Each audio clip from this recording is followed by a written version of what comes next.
നമസ്കാരം. രാജ്യതലസ്ഥാനത്ത് കുറച്ച് ദിവസങ്ങളായി വലിയ കോലാഹലങ്ങളാണ് നടന്നത്. കോക്രോച്ച് ജനതാ പാർട്ടി എന്ന പേരിൽ സോഷ്യൽ മീഡിയയിലൂടെ രൂപം കൊണ്ട ഒരു യുവജന കൂട്ടായ്മ നീറ്റ് പരീക്ഷാ ക്രമക്കേടിനെതിരെ നടത്തിയ സമരം ഒടുവിൽ ലക്ഷ്യം കണ്ടിരിക്കുന്നു. സമരത്തിനു മുന്നിൽ വഴങ്ങി കേന്ദ്ര വിദ്യാഭ്യാസ മന്ത്രി ധർമ്മേന്ദ്ര പ്രധാൻ തന്റെ രാജി പ്രഖ്യാപിച്ചു. 2014 നരേന്ദ്രമോദി സർക്കാർ അധികാരത്തിൽ വന്നതിന് ശേഷം ഒരു പൊതുജന പ്രക്ഷോഭത്തെ തുടർന്നുണ്ടാകുന്ന ആദ്യത്തെ രാജിയാണിത്. സ്വാഭാവികമായും ഇതൊരു വലിയ രാഷ്ട്രീയ മാറ്റമായി പലരും വിലയിരുത്തുന്നുണ്ട്. എന്നാൽ മോദിയെയും BJPയെയും വീഴ്ത്തിയെന്ന് ആഹ്ലാദിക്കാൻ പ്രതിപക്ഷ കക്ഷികൾക്ക് അവകാശമുണ്ടോ? അതോ ഇതിനു പിന്നിൽ മോദിയും BJPയും മെനഞ്ഞ മറ്റൊരു രാഷ്ട്രീയ കൗശലമുണ്ടോ? അതിനെക്കുറിച്ചാണ് പറയാനുള്ളത്.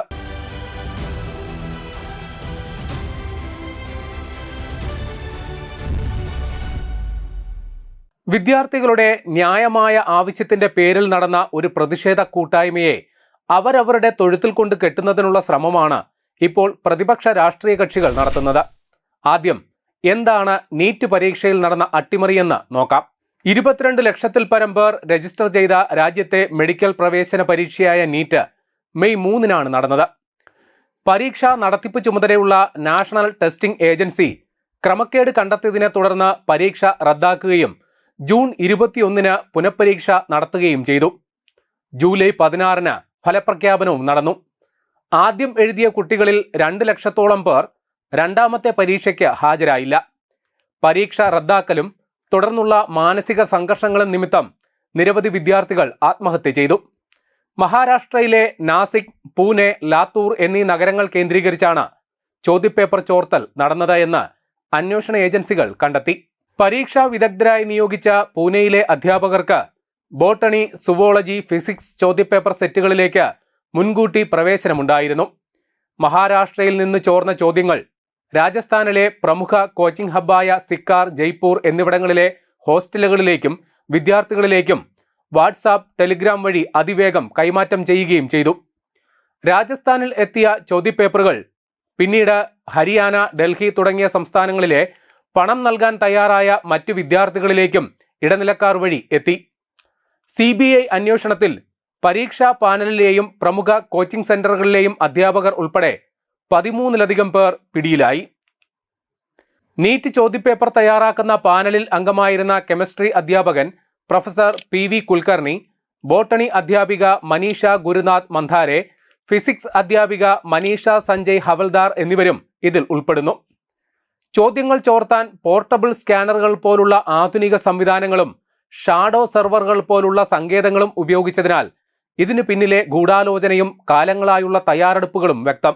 രാജ്യത്ത് ആദ്യമായല്ല ഇത്തരം അട്ടിമറി നടന്നിട്ടുള്ളത്. മുൻപും പലയിടത്തും പലവട്ടം ഇത് നടന്നിട്ടുണ്ട്. അന്ന് സോഷ്യൽ മീഡിയ ഇത്ര സജീവം അല്ലാതിരുന്നതിനാൽ പാറ്റാക്കൂട്ടങ്ങൾ തലപൊക്കിയില്ല എന്ന് മാത്രം. ടെലിഗ്രാം പോലെയുള്ളവയിൽ പ്രചരിച്ച ചോദ്യപേപ്പറുകൾ നാഷണൽ ടെസ്റ്റിംഗ് ഏജൻസിയുടെ ശ്രദ്ധയിൽ വരികയും ചോദ്യപേപ്പർ ചോർച്ച സ്ഥിരീകരിക്കുകയും ചെയ്തു. നടപടികളുടെ ഭാഗമായി 47 ഉദ്യോഗസ്ഥരെയും ചോദ്യപേപ്പർ പാനൽ അംഗങ്ങളെയും NTA പിരിച്ചുവിട്ടു. ഡിജിറ്റൽ വാട്ടർമാർക്ക് പരിശോധനയിലൂടെ ചോർച്ചയുടെ ഉറവിടം വ്യക്തമായി. നീറ്റ് പരീക്ഷ അട്ടിമറിയിൽ രാജ്യവ്യാപകമായി പ്രതിപക്ഷ വിദ്യാർത്ഥി സംഘടനകളുടെയും യുവജന സംഘടനകളുടെയും നേതൃത്വത്തിൽ പ്രതിഷേധ പരിപാടികൾ നടന്നു. എന്നാൽ ഉത്തരവാദിത്തപ്പെട്ടവരെ സമയബന്ധിതമായി നിയമത്തിന് മുന്നിൽ കൊണ്ടുവന്നതോടെ ഈ പ്രതിഷേധങ്ങൾ തണുക്കുന്നതാണ് കണ്ടത്. ഇതിനിടെയാണ് സുപ്രീം കോടതി ജഡ്ജി ജസ്റ്റിസ് സൂര്യകാന്തിന്റെ ചില പരാമർശങ്ങൾ വിവാദമാകുന്നത്.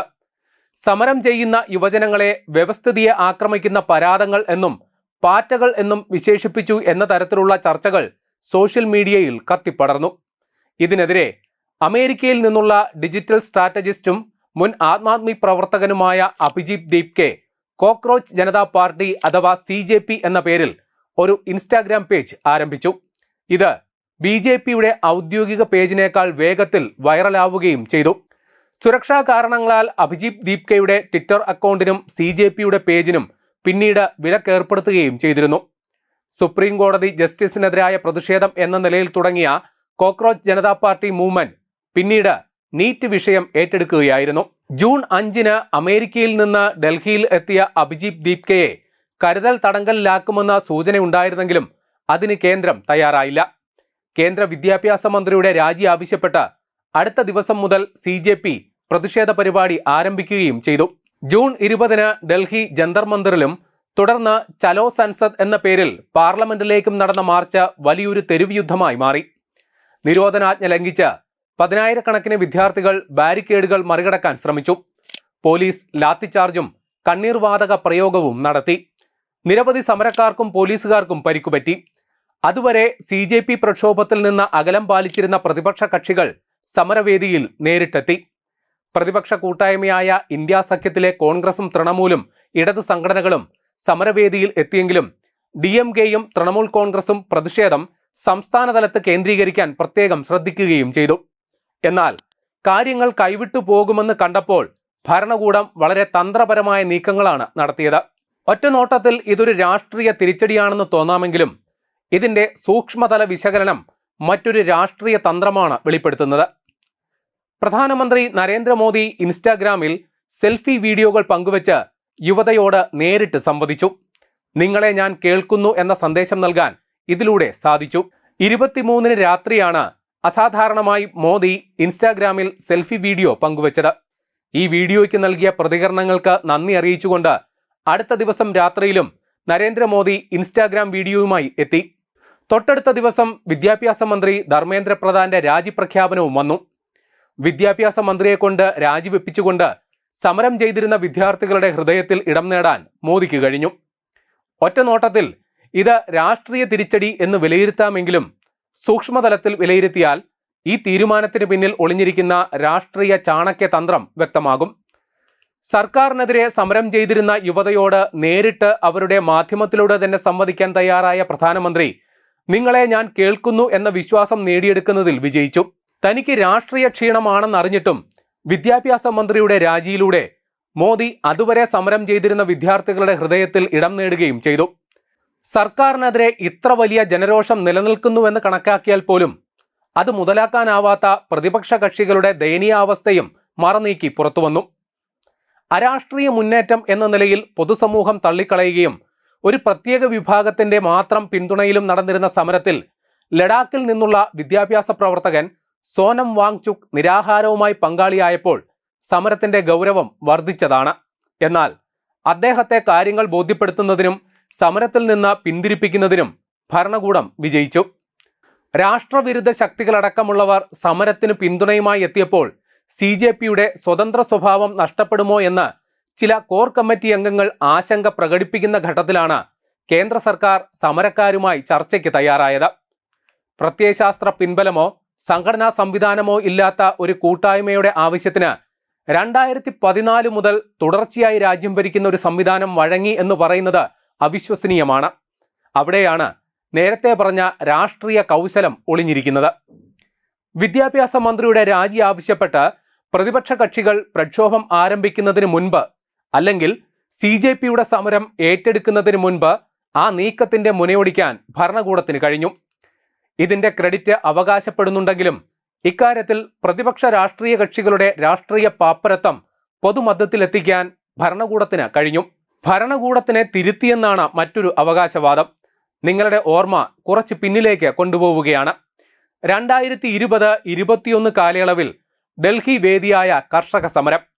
കേന്ദ്ര സർക്കാർ കാർഷിക മേഖലയിൽ നടപ്പിലാക്കാൻ ഉദ്ദേശിച്ച 3 നയങ്ങളിൽ പ്രതിഷേധിച്ചായിരുന്നു ആ സമരം. ഒടുവിൽ ആ 3 നയങ്ങളും നിരുപാധികം സർക്കാർ പിൻവലിക്കുകയും സമരം അവസാനിപ്പിക്കുകയും ചെയ്തിരുന്നു. രാജ്യത്തിന്റെ വിവിധ ഇടങ്ങളിൽ നിന്ന് വന്ന ലക്ഷക്കണക്കിന് കർഷകർ ഡൽഹിയിൽ തമ്പടിച്ച് നടത്തിയ സമരം BJP ഭരണകൂടത്തിന്റെ അന്ത്യം കുറിക്കുമെന്ന് ചിലർ ദിവാസ്വപ്നം കണ്ടിരുന്നു. കർഷക സംഘടനകളുടെയും രാഷ്ട്രീയ കക്ഷികളുടെയും നേതൃത്വത്തിൽ നടത്തിയ ആ സമരത്തിനു മുന്നിൽ വഴങ്ങിയിട്ടും 2024-ൽ നരേന്ദ്രമോദി 3ാമതും പ്രധാനമന്ത്രിയായി അധികാരത്തിൽ വന്നു. സമരത്തിൽ വലിയ പങ്കാളിത്തമുണ്ടായിരുന്ന ബംഗാളിൽ ഇപ്പോൾ BJP ഭരണമാണ്. ബീഹാറിൽ ഭരണ തുടർച്ച നേടി. എന്തിന്, കേരളത്തിൽ ലോക്സഭാ തെരഞ്ഞെടുപ്പിലും പിന്നീട് നടന്ന നിയമസഭാ തെരഞ്ഞെടുപ്പിലും BJP നേട്ടമുണ്ടാക്കി.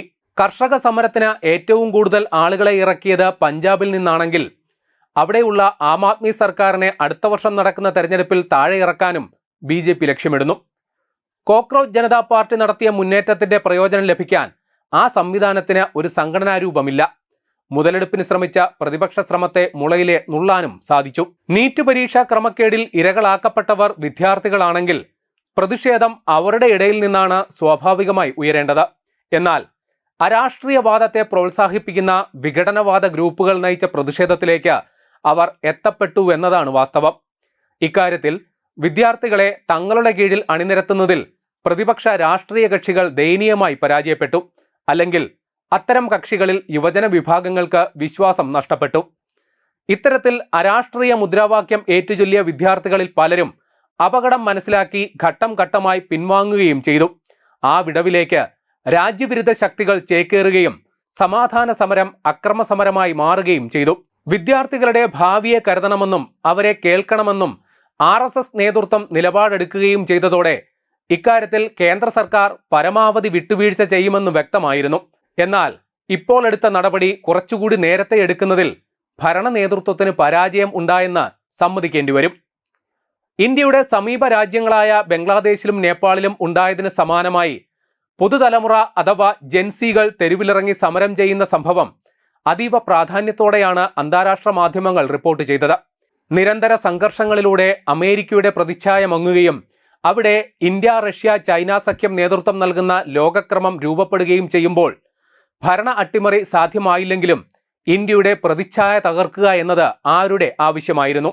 ഡൽഹി പോലൊരു സ്ഥലത്ത് ആഴ്ചകൾ തമ്പടിച്ച് ആയിരക്കണക്കിന് പ്രക്ഷോഭകർക്ക് സമരരംഗത്ത് തുടരാൻ വേണ്ട അടിസ്ഥാന സൗകര്യങ്ങൾ ഒരുക്കിക്കൊടുത്തവർ ആരെന്ന് അന്വേഷണ ഏജൻസികൾ പരിശോധിക്കുന്നുണ്ട്.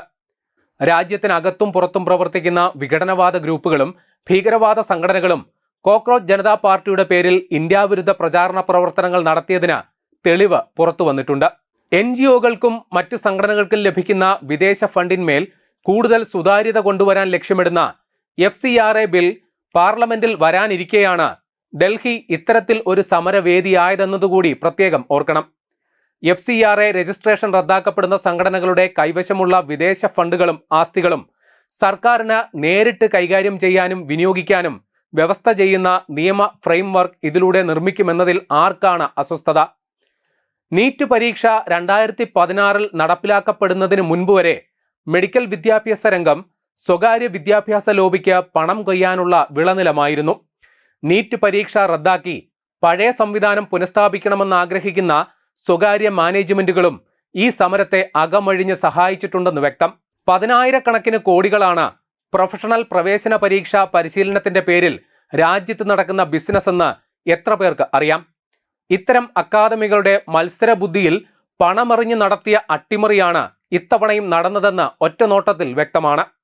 ഇത്തരം അക്കാദമി സംവിധാനങ്ങളുടെ വിശ്വാസ്യത തകരുന്നതിൽ അസ്വസ്ഥരാകുന്നവരും ഭരണകൂടത്തിനെതിരെ പ്രതികാര ബുദ്ധിയോടെ തിരിഞ്ഞിട്ടുണ്ടാകും. ഏതായാലും ഈ സംഭവ വികാസങ്ങളുടെ ഫലമായി ക്രിയാത്മകമായ പല പരിഷ്കാരങ്ങളും നടപ്പാക്കാനായി എന്നതും നാം കാണേണ്ടതുണ്ട്. അടുത്ത തവണ മുതൽ നീറ്റ് പ്രവേശന പരീക്ഷ പൂർണ്ണമായും കമ്പ്യൂട്ടർ നിയന്ത്രിത സംവിധാനത്തിലാകും. മനുഷ്യ ഇടപെടൽ പരമാവധി കുറയ്ക്കുക വഴി പരാതികൾ ഒരു പരിധിവരെ കുറയ്ക്കാനാകും. ക്രമക്കേട് നടത്തുന്നവർക്ക് അർഹമായ ശിക്ഷ ഉറപ്പാക്കാൻ ഫാസ്റ്റ് ട്രാക്ക് കോടതികളും സജ്ജമാകും. നീറ്റ് പരീക്ഷാ തട്ടിപ്പിനിരയായ വിദ്യാർത്ഥികളുടെ വൈകാരികമായ പ്രതിഷേധത്തിൽ നിന്ന് തുടങ്ങിയതാണെങ്കിലും കൃത്യമായ ഇടപെടലുകളിലൂടെ ഭരണകൂടം അതിനെ നിയന്ത്രിച്ച രീതി ഇന്ത്യൻ രാഷ്ട്രീയത്തിലെ ഒരു മാസ്റ്റർ ക്ലാസ് തന്ത്രമായി വേണം വിലയിരുത്താൻ.